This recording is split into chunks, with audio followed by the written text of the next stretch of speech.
ಬಂದಿರುತ್ತೆ.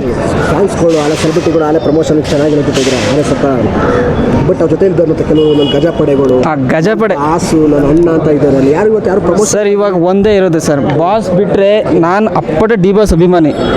Next D boss ಆದಮೇಲೆ ನಾನು ಧನ್ವೀರ್ ಅಣ್ಣನೇ ಇಷ್ಟಪಡೋದು. ಏನಕ್ಕೆ ಅಂತಂದರೆ ಕಷ್ಟದಲ್ಲಿ ಆಗವ್ರೆ.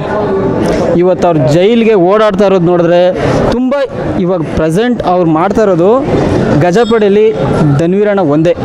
ಇನ್ಯಾರು ಸರ್ ಯಾರು ಬಂದಿಲ್ಲ ಸರ್. ಅವ್ರಿಗೆ ಪ್ರಮೋಷನ್ ಬೇಕಾಗಿತ್ತು, ಏನೋ ಒಂದು ಮೂವಿ ಪ್ರಮೋಷನ್ಗೋಸ್ಕರ ಅವ್ರನ್ನ ಯೂಸ್ ಮಾಡ್ಕೊಂಡ್ರೋ ಏನೋ ಅವ್ರ ಮೈಂಡ್ ಸೆಟ್ಟಲ್ಲಿ ಏನಿತ್ತೋ ಗೊತ್ತಿಲ್ಲ.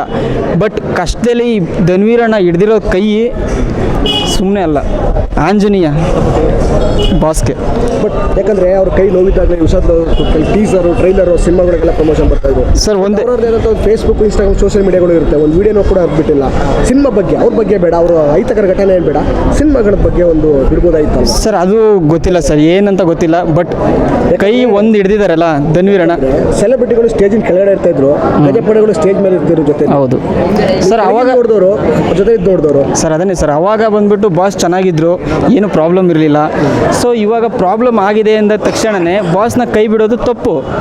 ಸೊ ಕಷ್ಟದ ಅವ್ರಿಗೆ ಎಲ್ಪ್ ಮಾಡಿದ್ದಾರೆ, ಆ ಎಲ್ಪ್ ಮಾಡಿರೋ ಟೈಮಲ್ಲಿ ಬಂದ್ಬಿಟ್ಟು ಇವ್ರು ಕಷ್ಟದಲ್ಲಿ ಇರ್ಬೇಕಾದ್ರೆ ಎಲ್ಪ್ ಮಾಡಬೇಕಾಗಿರೋದು ಒಂದು ಸ್ವಾಭಾವಿಕ ಗುಣ ಅಲ್ವಾ. ಸೊ ಬಟ್ ಬಾಸ್ಗೆ ಯಾರೂ ಆಗಿಲ್ಲ, ಧನ್ವೀರ್ ಅಣ್ಣ ಒಂದೇ ಆಗಿರೋದು. ಎಲ್ಲರಿಗೂ ಹೇಳೋದು ಒಂದೇ, ಡಿ ಬಾಸ್ ಸೆಲೆಬ್ರಿಟಿಗಳಿಗೆ ಏನೇ ಕಷ್ಟ ಆದ್ರೂ ಒಂದು ಮನಸ್ತಾಪ ಬಂದ್ರೂ ಧನ್ವೀರ್ ಅಣ್ಣನ ಮೇಲೆ ಈ ಸ್ಟೇಜಲ್ಲಿ ಇದ್ದಾರಲ್ಲ, ಈ ಸ್ಟೇಜಲ್ಲಿ ಇರ್ಬೇಕಾದ್ರೆ ಕೈ ಹಿಡ್ದಿರೋದನ್ನ ಯಾರೂ ಮರಿಬೇಡಿ.